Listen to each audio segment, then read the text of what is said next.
Le texte qu'on m'a donné, c'est dans 2 Chroniques 20-22. OK? Mais j'aimerais qu'on puisse commencer un peu plus haut pour comprendre d'où est-ce qu'on vient et où est-ce qu'on s'en va. Bon, je vais appeler une personne que j'estime beaucoup à lire. Merveille. Toi, tu as le français de France. Est-ce qu'on peut démuter ce micro, s'il vous plaît?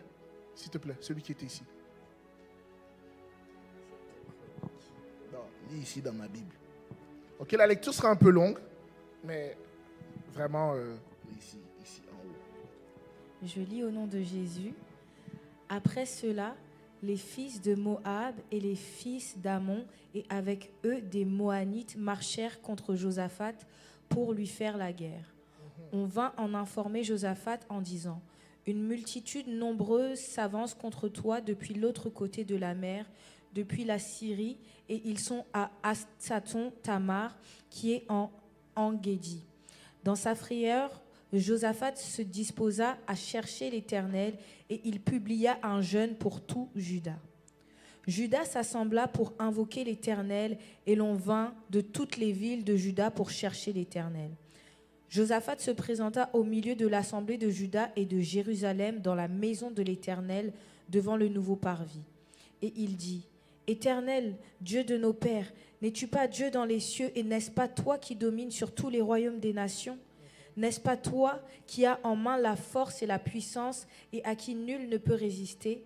N'est-ce pas toi, ô notre Dieu, qui as chassé les habitants de ce pays devant ton peuple d'Israël et qui l'a donné pour toujours à la postérité d'Abraham qui t'aimait ? Ils l'ont habité et ils t'y ont bâti un sanctuaire pour ton nom en disant : s'il nous survient quelque calamité, l'épée, le jugement, la peste ou la famine, nous nous présenterons devant cette maison et devant toi, car ton nom est dans cette maison. Nous crierons à toi du sein de notre détresse, et tu exauceras et tu sauveras. Maintenant, voici les fils d'Ammon et de Moab et ceux de la montagne de Séir, chez lesquels tu n'as pas permis à Israël d'entrer quand il venait du pays d'Égypte, car il s'est détourné d'eux et ne les a pas détruits. Les voici qui nous récompensent en venant nous chasser de ton héritage dont tu nous as mis en possession.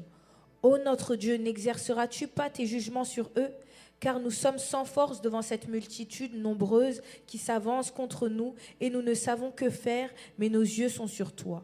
Tout Juda se tenait debout devant l'Éternel avec leurs petits-enfants, leurs femmes et leurs fils.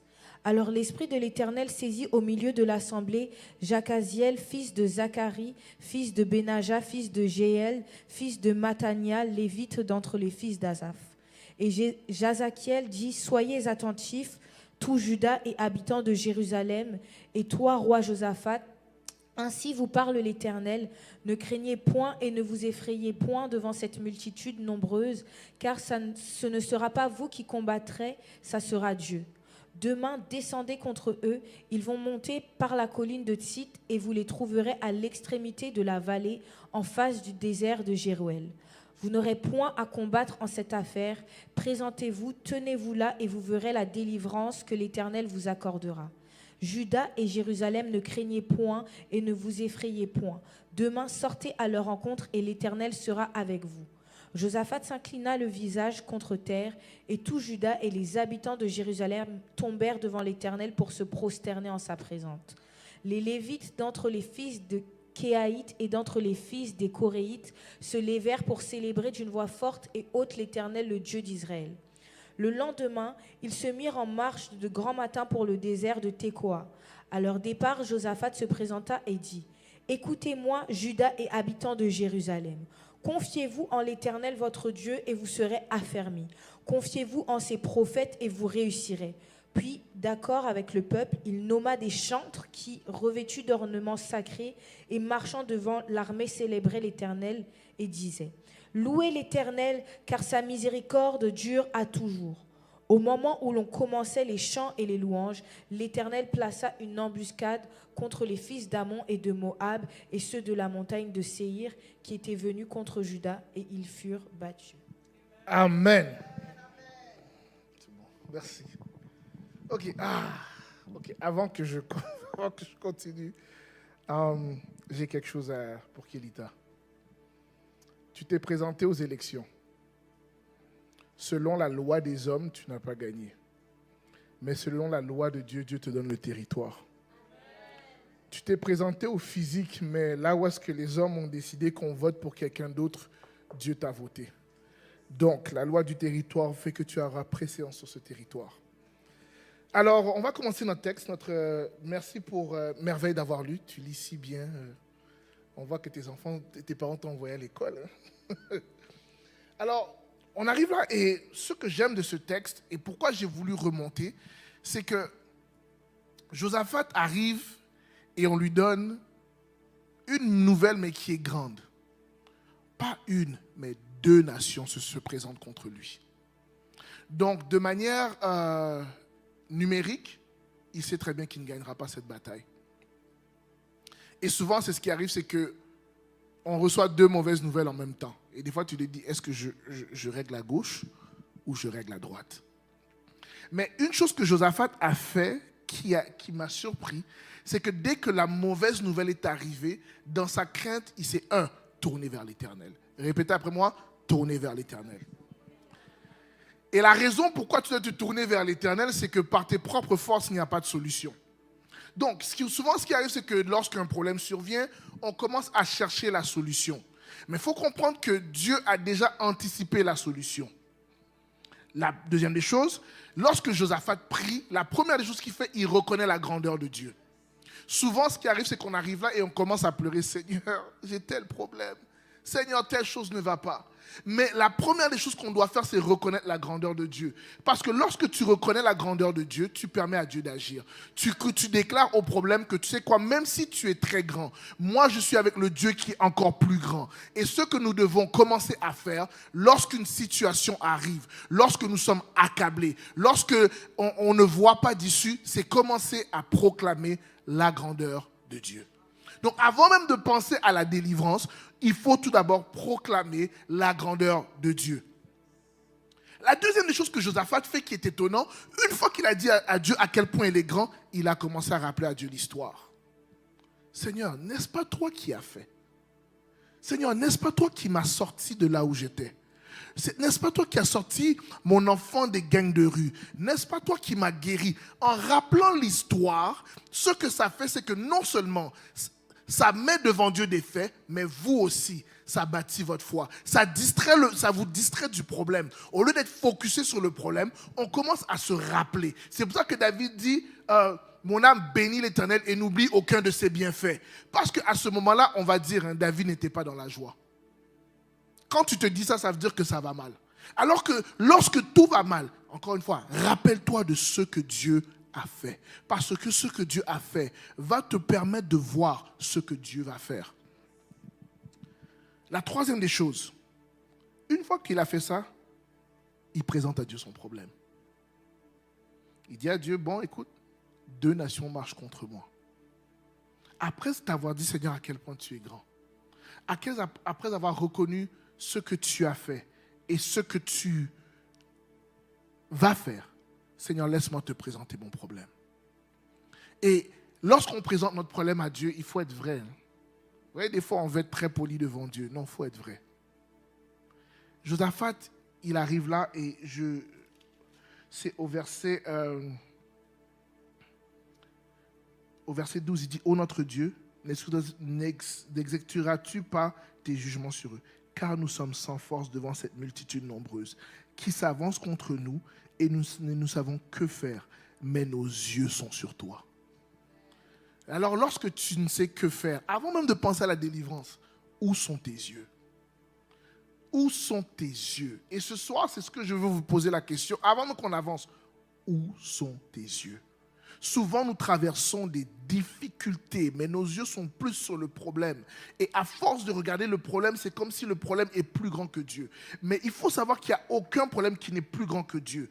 Que Dieu connaît. Avant que le problème arrive, Dieu le connaissait. Dieu connaît déjà la solution. Une fois que tu as présenté ton problème à Dieu, l'autre chose que Josaphat fait, il écoute Dieu. Et dans la prière, il y a des gens, ils sont bavards. Hein. Mais à quel moment t'arrêtes-tu pour écouter Dieu? Parce que Dieu est le Dieu des stratégies. Et si Josaphat devait aller par lui-même, il allait monter une stratégie de bagarre. Il allait dire, écoute, ils viennent du nord, du sud, nous on va attaquer par là, on va attaquer ceci. Mais Josaphat savait que de manière numérique, il était désarmé. Mais il savait qu'avec le Dieu, l'Éternel désarmé, il était en supériorité numérique. Et tout ce qu'il avait à avoir, c'est la stratégie. Alors lorsqu'un problème survient, ma question est celle-ci. Quelle stratégie écoutes-tu de la part de Dieu? Au lieu d'écouter ce que l'homme va dire, parce que souvent, ce qu'on aime faire, on aime toujours aller consulter, demander à notre ami, écoute, qu'est-ce que je dois faire? Il y a tel problème. Oui, j'ai prié, oui, j'ai fait ceci. Mais la question que je te pose ce soir, as-tu écouté Dieu? Qu'est-ce que Dieu t'a dit par rapport à ce problème? Parce que ce que les chrétiens ne comprennent pas, c'est que Dieu parle plus qu'on le pense. Mais le problème, c'est qu'on n'écoute pas. Avant d'aller voir un pasteur ou un prophète, qu'est-ce que Dieu t'a dit? Qu'est-ce que Dieu t'a dit? Et on voit que Dieu donne une stratégie qui n'a pas rapport. La stratégie, c'est emmener les Lévites, aller chanter. Je ne sais pas. Maman, dites-moi. Il y a le président Macron, il fait la guerre à la Russie, il dit à ta fille, va chanter. Même maman est comme, non. On réalise que cette stratégie n'a aucun sens par rapport à la bagarre, par rapport à ce qui arrive à Josaphat. Mais, encore une fois, Dieu est tellement grand qu'il va utiliser des situations illogiques pour un problème logique. Parce que dans la logique de Dieu, dans la logique de l'homme, c'est prends les batailles, prends l'épée et avance. Mais dans la logique de Dieu, c'est non, fais ce que je te demande de faire. Parce que ce que je te demande de faire garantit ton succès. Regardez, lorsque le prophète est allé, et puis il y avait la famine, il dit à la femme, fais d'abord pour moi. Dans la logique, une chance que cette femme était veuve. Parce qu'un mari qui allait dire, non, on nous nourrit tout d'abord nous, et puis le monsieur là. Mais c'était quelque chose d'illogique, de nourrir tout d'abord l'homme de Dieu, et après nous. Parce que tu sais que si après ça, le miracle n'arrive pas, comme on dit en anglais, you're cooked.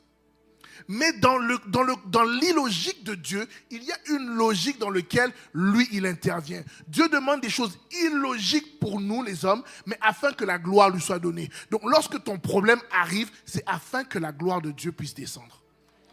Il faut savoir. Lorsque vous vivez un combat, c'est afin que la gloire de Dieu puisse éclater. Lorsque vous vivez une situation accablante, c'est afin que la gloire de Dieu puisse éclater. Et là, maintenant, on regarde maintenant et Dieu lui dit, ah, ta délivrance va venir par la louange. Ta délivrance vient par la louange.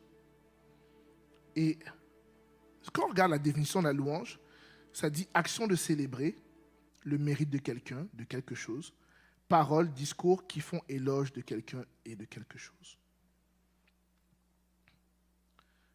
Ta louange déclenche le miracle.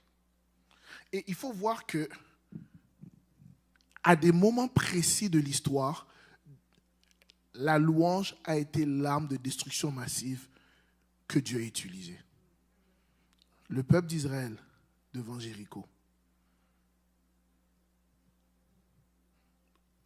Observez un peu à quel point la louange. Et Dieu, même s'il change de méthode, vous allez voir que lorsque Gédéon arrive, Gédéon il va avec 300. Un stratège de la guerre va lui dire, mon gars, tu n'es pas bien dans ta tête. Tu avais plein de personnes, tu les as tous virés pour aller seulement 300. Et à ce moment-là, la louange a été déclenchée et Dieu les a délivrés. Alors, maintenant, ce qu'il faut comprendre par rapport à la louange, pourquoi est-ce que Dieu choisit la louange?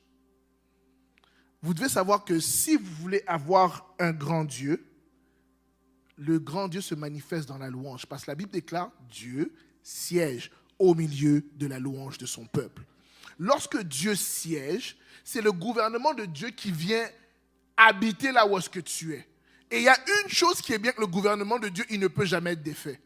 Lorsque tu commences à élever une louange véridique, lorsque tu commences à acclamer, tu invites le gouvernement de Dieu. L'élévation de Dieu produit le miracle de Dieu. Lorsque tu élèves Dieu, ça produit la main résultante de Dieu. Et on le voit, d'accord, à quel point l'ennemi est dérouté.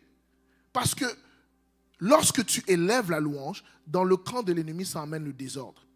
Alors, moi, je suis quelqu'un qui aime écouter le football américain. Et dans le football américain, lorsque l'équipe adverse a le ballon, l'autre équipe va demander de faire du bruit. Et la raison est ceci, c'est pour que le quart arrière ne puisse pas s'entendre avec toute son équipe de receveurs. Tu vas voir, il va dire « ready, set, hot ». Et puis, il y aura un chaos qui va se passer parce qu'ils n'arrivent pas à s'entendre. Ce que ta louange fait, d'accord, ta louange est en train de semer ce chaos dans le camp de l'ennemi. Et des fois, il faut être comme, des fois, il y a la stratégie d'Anne où est-ce que tu pleures. Mais à un moment donné, Dieu te dit, arrête de pleurer, commence à me louer pour que l'ennemi commence à se retourner les uns contre les autres. Pour que les âmes qu'il a employées se retournent contre les autres. Arrête de prier. Arrête, prends le temps de me louer. Parce que ta louange va faire une différence. Parce que l'ennemi que tu combats là, lui, il se combat seulement par la louange. Parce que l'Éternel dit, je combattrai pour toi. Imaginez-vous, Dieu dit, et c'est contradictoire, faites silence, je combattrai pour vous. Mais Dieu demande de louer. Ça qui veut dire que devant ton problème, fais silence. Mais devant Dieu, élève ta louange. Dieu doit entendre ta voix. Lorsque l'ennemi entend ta voix, c'est une onde de choc qui est dans son camp. Lui-même, il est désorganisé. Tu veux désorganiser l'ennemi ? Commence à élever Dieu. Commence à dire à Dieu à quel point il est grand. Commence par tes propres paroles de dire Seigneur, tu es grand, tu es magnifique. Commence à louer et l'élever. Parce que lorsque tu fais ça, dans le camp de l'ennemi, il y a une onde de choc qui est en train d'arriver. Dans le camp de l'ennemi, il y a une onde de confusion qui est en train d'arriver. Et cette confusion te donne la victoire. Parce que des fois, ce n'est pas de terrasser l'ennemi. C'est que lui-même retourne les armes contre lui, afin que tu n'aies pas à combattre. Et Dieu dit dans cette histoire, dans ce que tu traverses, je suis avec toi. Et il dit, sortez devant eux. Ah, Seigneur, on ne pouvait pas chanter au temple et tu nous délivres? Non. Dieu veut que tu sentes, que tu regardes ton problème. Que tu arrives au travail. Et devant le bureau du travail, tu commences à chanter. Tu commences à élever Dieu. Et on dit, qu'est-ce que tu fais? Tu dis, je sais ce que je fais. Lorsque tu rentres, d'accord, à l'école, et tu sais que c'est un endroit où est-ce que non, les forces de l'ennemi travaillent, tu commences à élever Dieu. Tu commences simplement à chanter. Lorsque tu commences à élever Dieu, tu vas voir que les gens même qui se moquaient de toi, les gens même qui voulaient faire des mauvais rapports contre toi, commencent même à se confondre entre eux. Oui, mais toi, tu avais dit ça, mais toi, tu avais dit ça. Il y aura une confusion dans le camp de l'ennemi. Ta louange emmène la confusion dans le camp de l'ennemi. Et des fois, c'est pas de prier plusieurs fois que Dieu demande. Dieu demande ta louange. Parce que quand ta louange monte, encore une fois, la gloire de Dieu descend. Alors, maintenant, ce qu'il faut comprendre, c'est quel type de louange amène ta délivrance. Parce que on loue. Non, il y a des types de louanges qui amènent ta délivrance. Louange numéro 1, c'est celle qui vient du cœur. Parce que la Bible dit Dieu regarde au cœur, mais pas à l'apparence. Parce que tu vas voir quelqu'un dans la louange, il loue. Selon nous, il loue, mais Dieu dit zéro barré. Le premier type de louange que Dieu agrée, c'est celle de ton cœur. Quel est l'état de ton cœur présentement? Quel est l'état de ton cœur? Et souvent, on veut louer Dieu parce qu'on veut quelque chose. Mais Dieu veut la relation. Souvent, on va utiliser le texte de Paul et Silas. Paul et Silas, on va dire, oui, Paul et Silas, ils ont loué, les murs se sont brisés. Mais Paul et Silas ne sont jamais sortis de leur prison. Tu sais, bon, on est tous afro-descendants, hein, donc on a tous pris des cales. Tu vois, lequel, après avoir pris une cale, est heureux, qui lève la main? Bon, on va avouer que, écoute, après qu'on t'ait tapé, tu dors bien. Tu dors bien. Mais lequel d'entre nous est heureux? Paul et Silas venaient de se faire rouer de coups. Et qu'est-ce qu'ils ont décidé de faire? C'est d'élever leur louange. Et lorsque cette louange sortit du cœur et montée vers Dieu, les murs de la prison se sont effondrés. Est-ce qu'on est capable de faire une louange dans laquelle même les fondations d'une maison commencent à shifter? Il y a une louange qui monte lorsque tu traverses des moments difficiles. Cette louange, lorsque ton cœur est sincère, Dieu l'agrègue beaucoup, beaucoup plus que lorsque tu loues après avoir eu ta victoire. Regardez le peuple d'Israël. Il traverse la mer Rouge. Myriam fait un chant. Waouh, c'est un beau chant. Mais qu'est-ce qu'ils font après? Moïse s'en va, ils mettent un veau d'or. Dans l'essence, ça n'a pas rapport. Mais si vous regardez, c'est qu'ils avaient déjà eu ce qu'ils voulaient. Et cette louange était comme, écoute, c'est le résultat de ce qu'on a. Mais lorsque tu es là de manière sincère, et parce que tu traverses pendant que tu verses des larmes, et tu dis, Seigneur, tu es grand. Seigneur, en dehors de toi, il n'y en a point d'autre. Seigneur, je te remercie pour ce problème parce que tu vas faire éclater ta gloire.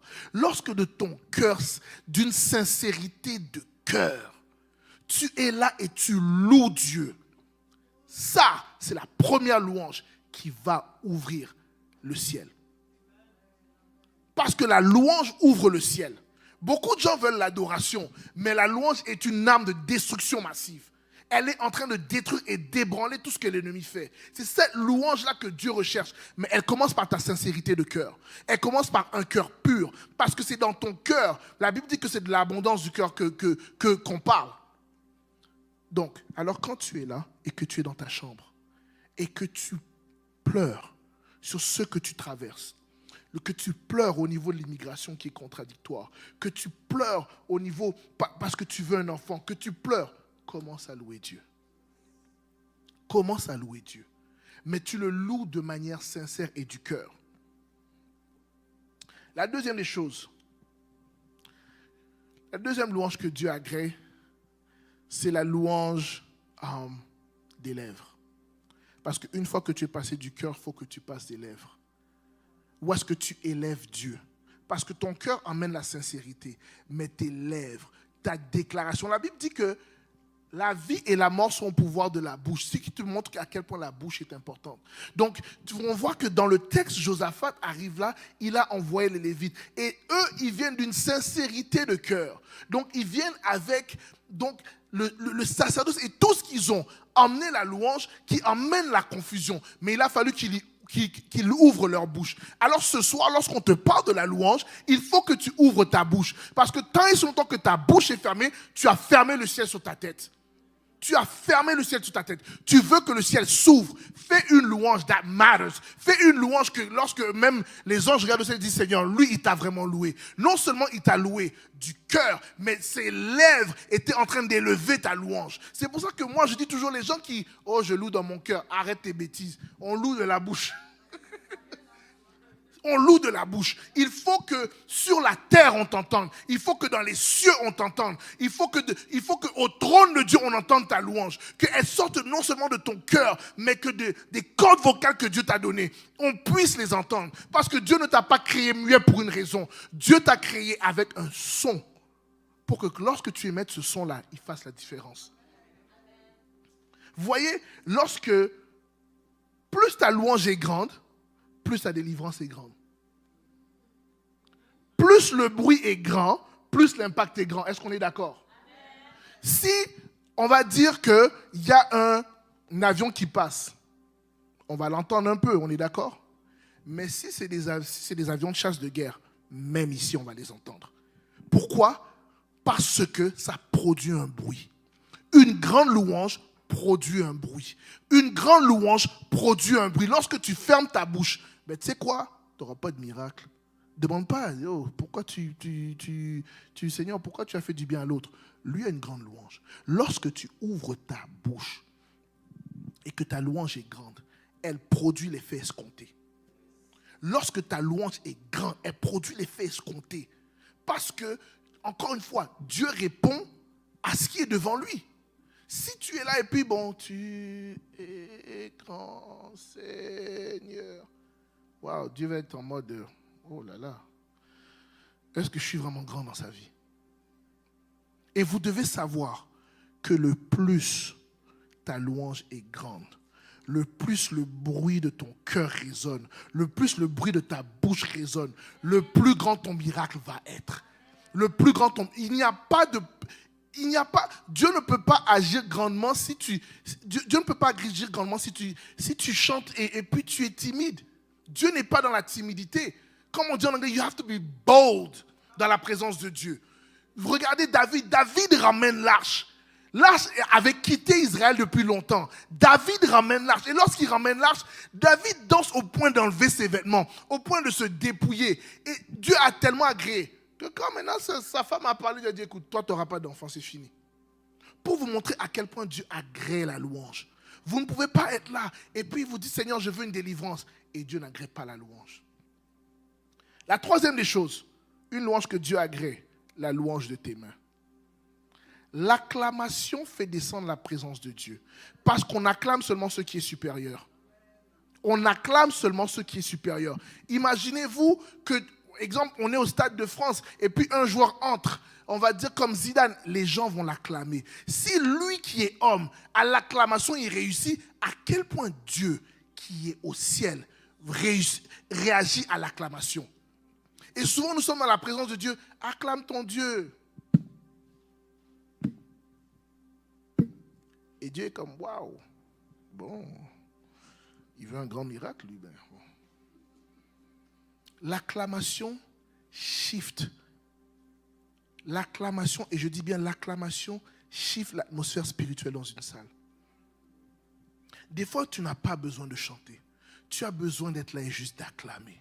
Parce qu'on acclame seulement ce qui est supérieur. On acclame seulement celui qui peut faire au-delà de ce que nous pouvons penser ou espérer. Vous voulez avoir une délivrance. Ta louange, tu veux que ta louange ait de l'impact. Acclame le Seigneur. Acclame le Seigneur. Parce que lorsque tu l'acclames, cette élévation qui monte à son trône fait descendre sa gloire. Tu veux voir la gloire de Dieu, apprends à acclamer le Seigneur. Tu veux voir la gloire de Dieu, apprends à déclarer de ta bouche qu'il est grand. Tu veux voir la gloire de Dieu, apprends à être sincère dans ton cœur. Dieu n'est pas manipulable. Et malheureusement, ce qui est arrivé, c'est qu'on est dans une génération que, Seigneur, tu ne m'as pas donné ce que je veux, ben bye. Alors que Dieu est comme, non, écoute, persévère. Imaginez-vous. Josaphat est là et il doit annoncer au peuple, regardez, pour cette bataille-là, on va pas les se battre. Ah, les femmes là, des gens de guerre, on fait, oh, gloire à Dieu, je sais que mon mari reste. Il dit, on va les chanter. Les femmes de Lévites ont fait, ah, de toutes les idées que tu as eues, c'est ça? Mais imaginez-vous le courage qu'il a dû avoir. Est-ce que ce soir, est-ce que je peux avoir un peuple qui va avoir un courage de louer Dieu? Que lorsqu'on recommence à élever le nom du Seigneur, je peux avoir des gens qui vont juste danser pour Dieu. Je vais avoir des gens qui vont aller extra parce qu'ils vivent une situation. Parce que tu es là et ton enfant est pris dans des gangs de rue. Tu es là et tu ne sais pas, mais tu as ta fille qui est prise dans la sexualité. Et là maintenant, ce que Dieu demande, c'est une louange qui va emmener la confusion dans le camp de l'ennemi. Nous sommes là et souvent nous vivons des situations difficiles et nous pleurons et nous disons, Seigneur, où es-tu? Mais Dieu dit, je suis là où est ma louange. Seigneur, pourquoi tu ne fais rien? Dieu te dit, je suis là où est ma louange. Mais toi, tu es là, tout ce que tu veux faire, c'est avoir la même stratégie. Alors que Dieu change de stratégie. Même si Dieu peut répéter, mais il va changer de stratégie. Avec Anne, ça a été ses larmes. Mais avec toi ce soir, Dieu te dit que ta louange fasse la différence. Que ta louange fasse la différence. Que ton acclamation fasse la différence. Que la louange de tes lèvres fasse la différence. Que tu apprennes à être reconnaissant en toutes choses, en toutes circonstances. Parce que plusieurs fois, on est bon à se plaindre. Hein. Nous sommes bons à nous plaindre. Seigneur, ça ne marche pas. Seigneur, nous, on veut ça. Nous, on veut ceci. Nous, on veut cela. Mais la Bible dit, vous n'aurez point à combattre en cette affaire. Présentez-vous. Dieu dit, présente-toi. L'aspect d'être présent, vous savez, quelqu'un peut être avec toi, mais dans sa tête, il n'est pas là. Tu lui parles, oui. Mais tu dis, qu'est-ce que j'ai dit? Il pensait déjà à demain, à son prochain voyage, mais il n'est pas avec toi. Mais Dieu dit, pour que tu n'aies point à combattre, présente-toi. Tenez-vous là et vous verrez la délivrance. Donc, ce qui veut dire qu'il faut que tu sois au bon endroit, que tu gardes les yeux ouverts, que tu écoutes Dieu et que tu proclames sa louange. Je veux vraiment que s'il y a quelque chose que vous devez retenir ce soir, c'est que ta louange fait la différence. nous passons plus de temps à expliquer nos problèmes à Dieu qui les connaît. Mais une fois que Dieu a connu le problème, what's next? Can we just praise? Est-ce qu'on peut juste louer Dieu de manière sincère? Est-ce qu'on peut être là et dire, Seigneur, qu'importe ce qui arrive, je sais que I know you got my back. Seigneur, qu'importe ce qui arrive, je sais que rien ne peut m'arriver sans que toi tu ne le permettes.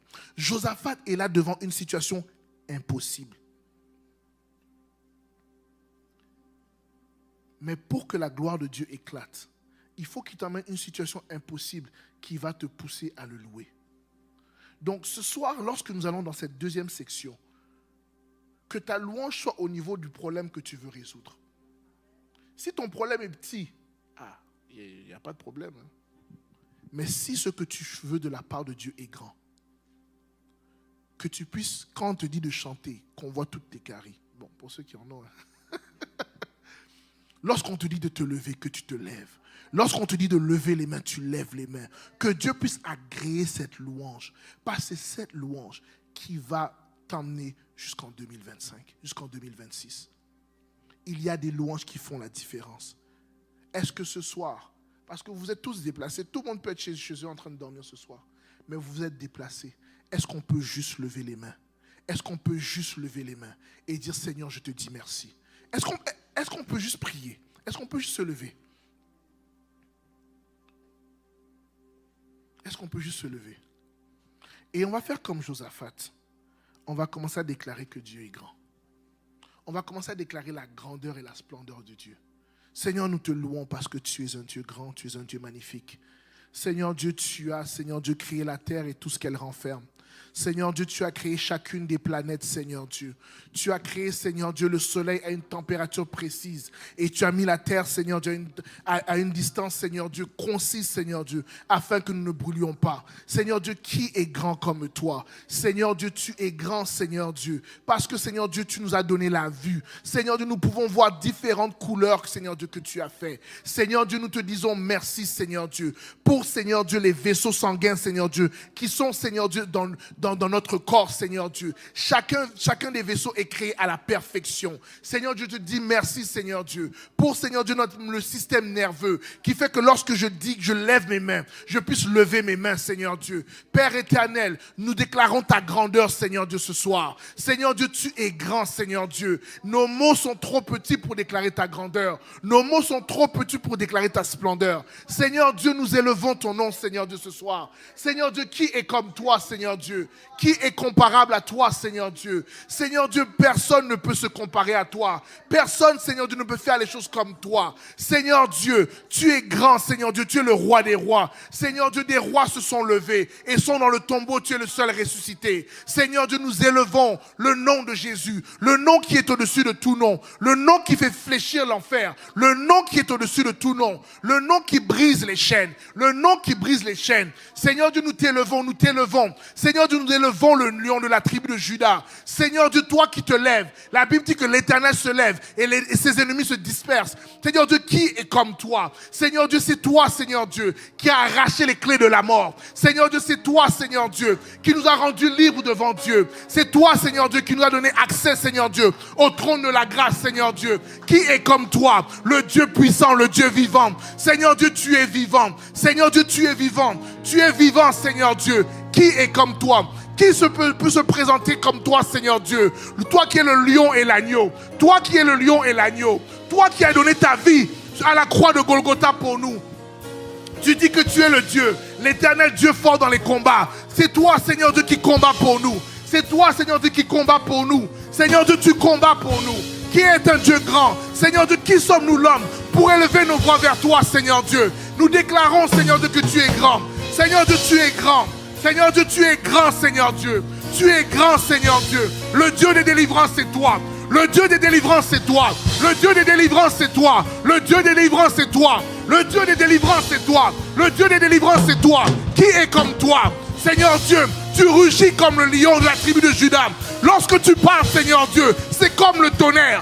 Dans notre situation, Seigneur Dieu, parle. Toi qui parles, Seigneur Dieu. Toi qui dis que tu fais du vent ton messager. Tu maîtrises tout ce qui se passe.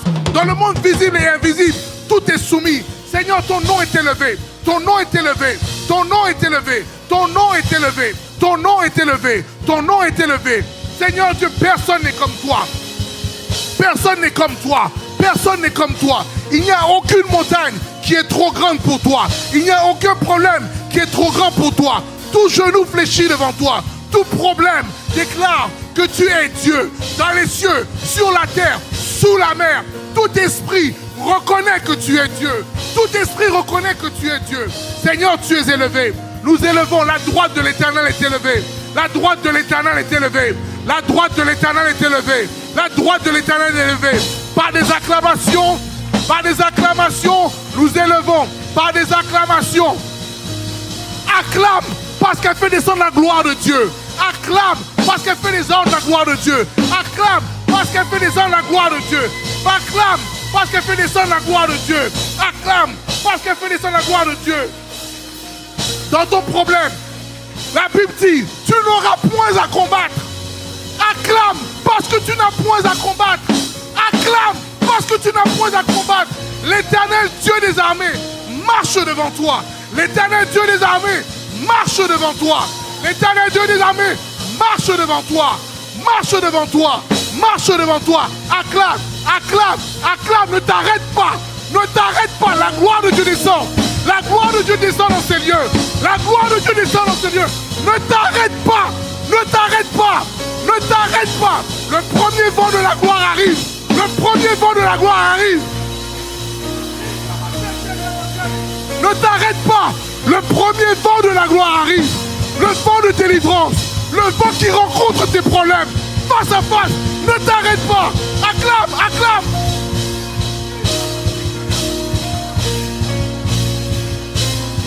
Que le vent de Dieu traverse ce lieu.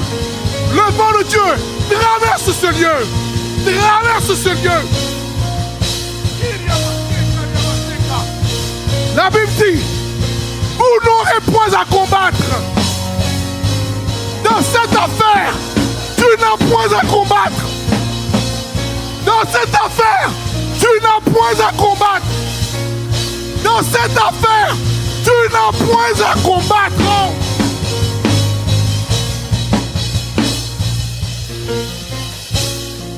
Vous savez, lorsque la femme à la perte de sang a vu Jésus, Jésus ne venait même pas pour elle. Jésus avait d'autres business à régler. Mais elle a vu la parole faite chair. Elle a décidé de prendre foi dans cette parole. Alors maintenant, lorsque tu entends ma voix, il est important que tu prennes foi dans cette parole. Parce que cette parole peut te manquer et atteindre ton voisin. Cette parole est pour toi. Alors maintenant, nous allons continuer à acclamer. Vous sentez que l'atmosphère est en train de changer. L'atmosphère céleste est en train d'entrer dans ces lieux. La Bible dit, maintenant, dans la deuxième partie, on sait que Josaphat a dit son problème à l'Éternel. On est d'accord? Good. Alors maintenant, vous allez commencer à dire votre problème à l'Éternel, mais sous des acclamations. Parce qu'il dit, vous n'aurez point à combattre dans cette affaire.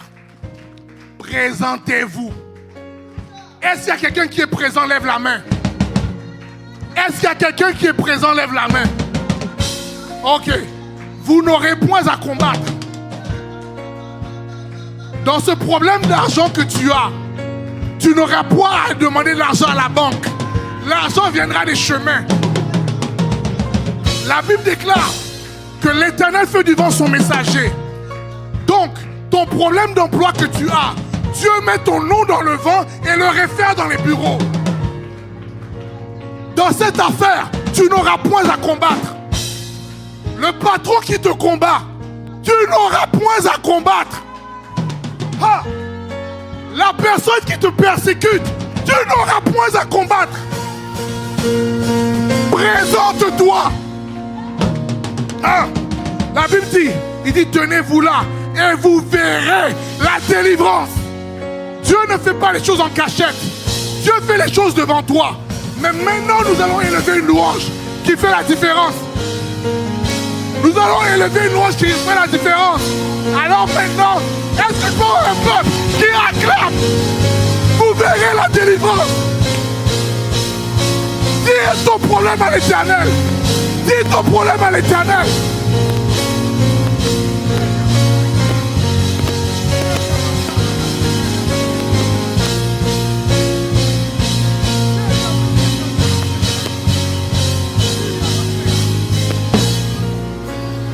Si tu es malade, dis à l'Éternel, je me présente devant toi avec ma louange.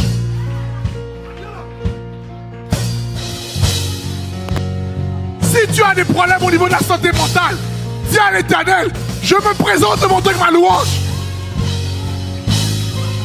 Si tu as un problème, je me présente devant l'Éternel avec ma louange. C'est la louange qui fait la différence. Pendant que tu acclames, pendant que tu élèves, dans le camp de l'ennemi, il y a la discorde. Il y a la discorde dans le camp de l'ennemi. Dans le camp de l'ennemi, il y a la discorde. La Bible dit, et vous verrez la délivrance. Tu es un témoin de la délivrance de l'Éternel Dieu des armées. Tu es un témoin de la délivrance que Dieu va t'accorder. Tu es un témoin.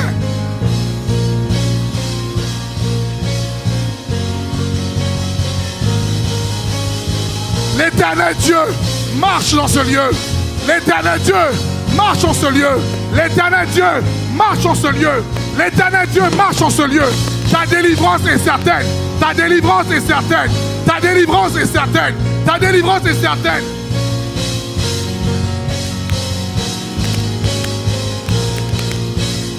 Présente-toi. Vous n'aurez point à combattre. Vous n'aurez point à combattre. Vous n'aurez point à combattre. Vous n'aurez point à combattre. Vous n'aurez point à combattre. Dieu est avec toi. Dieu est avec toi. Non seulement il est avec toi, mais il passe devant toi. Donc celui qui te combat, combat l'Éternel Dieu des armées. Celui qui ne perd jamais. Le temps est arrivé.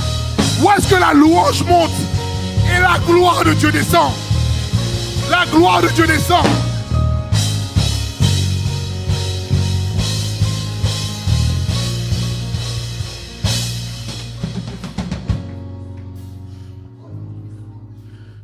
Nous sommes avec le Dieu de l'impossible.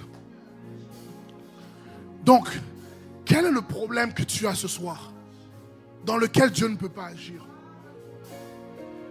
Quel est le problème? Quel est le problème? Merci. Quel est le problème? Quel est le problème?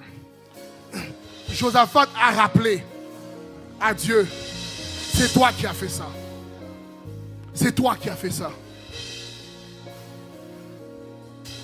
Lorsque rien ne te réussissait, Dieu a ouvert des portes. C'est lui qui a fait ça. Lorsque les hommes te résistaient, c'est lui qui a adouci le cœur de certaines personnes. Dieu est celui qui ouvre des portes. Tu es là et j'entends ça dans mon esprit. Il y a quelqu'un, son enfant est dans des gangs de rue. Il y a quelqu'un, son enfant est dans des gangs de rue et tu penses que c'est impossible. Tu penses que ces gangs ne vont pas le lâcher. Mais ce qui est bon, c'est que là où est-ce qu'il est maintenant, la présence de Jéhovah est en train d'entrer. La présence du ressuscité. Celui qui est rentré dans les séjours des morts et a dépouillé Lucifer. Maintenant, là où est-ce qu'il est, la présence de Dieu est en train d'entrer. Est en train de briser les chaînes. Il n'y a aucune chaîne qui ne peut être brisée.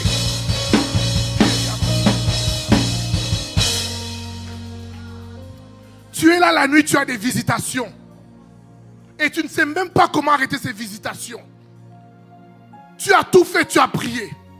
Maintenant, c'est ton temps de louer. Parce que la gloire de Dieu va faire disparaître cette entité qui vient te visiter. Tu es là, tu es attaché à de la drogue et tu viens quand même à l'église. Et tu dis, Seigneur, je veux me détacher de ça, j'arrive pas. Ta louange amène la délivrance. Tu es là, tu es bloqué dans tout ce que tu fais. Tu entreprends, tu reviens à la case départ. Tu entreprends, tu te fais rouler. ta louange fait la différence. Ta louange fait la différence. Donc ce soir, si tu m'écoutes, si tu es là,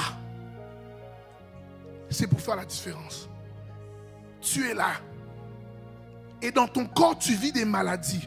Une maladie s'arrête, tu as une autre. Une maladie s'arrête, tu as une autre. Tu penses que ton corps est comme un paraclet de maladies. Que ce soir, ta louange fasse la différence. Que ce soir, ta louange fasse la différence. Il y a une chose qui est bien avec Dieu. La Bible dit, il est impossible que Dieu mente. Il est impossible que Dieu mente. Mets-toi ça, il est impossible. Donc, ça veut dire que dans toutes les possibilités qu'il y a, c'est impossible. Dieu ne ment pas. Dieu est sa parole. Il s'accroche à sa parole. Et le Dieu de restauration ce soir est dans ce lieu. Il y a quelqu'un, tu es là et tu as besoin de restauration. Tu as été abusé. Et quand je parle d'abus, c'est que des abus de confiance. Tu as été des fois même agressé, tu n'as rien dit. Mais ce soir, ta louange vient te délivrer de cette honte. Ce soir, il y a une différence qui est faite. Si Dieu voulait que tu sois ici, c'est parce qu'il y a quelque chose qui arrive.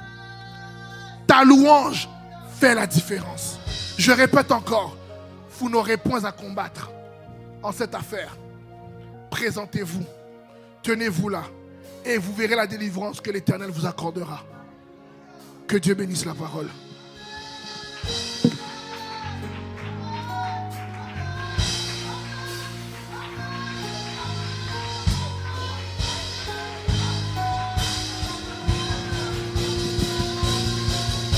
Alléluia. Alléluia. Alors louez, louez et louez l'Éternel. Parce qu'à travers votre louange, vous allez avoir votre délivrance. À travers la louange de vos lèvres, vous allez avoir votre délivrance. L'Éternel vous a dit dans sa parole, vous n'avez pas à combattre dans cette affaire, mais c'est lui qui se tient en embuscade. Louez l'Éternel, louez l'Éternel, louez l'Éternel dans l'assemblée des peuples. Louez l'Éternel, louez l'Éternel, louez-le, louez-le avec vos paroles, louez-le avec des cymbales retentissantes, louez-le avec la corde à luth, louez-le peuple, louez-le peuple, louez-le peuple, louez-le peuple, louez-le peuple, louez-le peuple, louez-le peuple, que tout ce qui respire loue l'Éternel, que tout ce qui respire loue l'Éternel, que tout ce qui respire loue l'Éternel, que tout ce qui respire loue l'Éternel. Louez-le, parce qu'il a dit, à travers vos louanges, vous allez gagner cette bataille. Et oui, le texte, c'est un texte facile, mais en même temps un texte difficile. Mais on a vu ce que Josaphat a fait. On a vu. Il a amené l'équipe de louanges qui étaient les Lévites, qui étaient consacrés à servir et à louer Dieu. Et ils se sont mis avec leurs ornements sacrés. C'est pour ça que je vais dire aux gens qui servent dans le ministère de louange, moi, ce n'est pas une grâce que Dieu m'a donnée, mais Dieu a donné à beaucoup de gens cette grâce. Il faut comprendre que quand vous chantez, ce n'est pas une prestation que vous faites. Toujours se mettre à l'esprit, ce n'est pas une prestation. Parce que quand il faut faire une prestation, il y a un temps et un lieu. Mais quand vous êtes devant le roi des rois, l'Éternel des armées, the Lord of hosts, il faut chanter avec révérence. Il faut le louer avec révérence. Il faut l'adorer avec révérence. Parce que c'est à lui seul est l'honneur. C'est à lui seul qui est la gloire. Parce que quand on est devant les hommes, on fait, on obéit. Mais quand on est devant Dieu, on pense que c'est notre ami, c'est notre pote. Alors on fait ce qu'on veut. Mais souvenez-vous de cette soirée. Parce que Dieu siège parmi la louange. Et là, on a vu dans l'histoire de Josaphat. Imaginez si on pouvait continuer. Ça dit que après que les Lévites aient chanté, l'Éternel lui-même se plaça en embuscade. C'est même pas une question que c'était les Israélites qui ont combattu. C'est l'Éternel lui-même. Les les camps adverses se sont entretués entre eux. Quand ils se sont entretués, là, l'Éternel a donné autorisation à Israël de rentrer. Et quand sont arrivés, c'était la désolation. L'ennemi était anéanti, ils étaient morts. Et dans l'histoire, ça nous a dit que Josaphat et l'armée a pris 3 jours pour ramener le butin. Ce n'est pas seulement de gagner une bataille, mais c'est de ramener sa délivrance avec tout ce qui nous avait été volé. Tout ce que l'ennemi nous a volé, on le ramène, on doit être restitué. On appelle ça la restitution, la loi de la restitution. Quand l'ennemi te vole quelque chose, tu le réclames au centuple. Pas une fois, pas 2 fois, pas 3 fois, mais au centuple. On appelle ça la loi de la restitution. 3 jours. 3 jours. On a vu 3 jours. Et après les 3 jours, c'est parce que la parole de Dieu nous dit, ils étaient tellement chargés, ils ne savaient plus où mettre. Ils ont dépouillé des cadavres. La parole de Dieu dit, je donne des nations pour vous. Je donne des nations pour vous, je donne des peuples. Il l'a fait pour Josaphat. Il est le même Dieu hier, aujourd'hui et éternellement. Il peut le faire pour nous. Alors si l'Israël a pris 3 jours et malgré cela, ils ont laissé un peu parce qu'ils n'avaient plus de place pour apporter. C'est la même chose que nous, on va faire. On va les restituer. Je demandais à l'équipe de louange de passer. Et avant d'aller dans un moment de louange, je vais vous dire merci.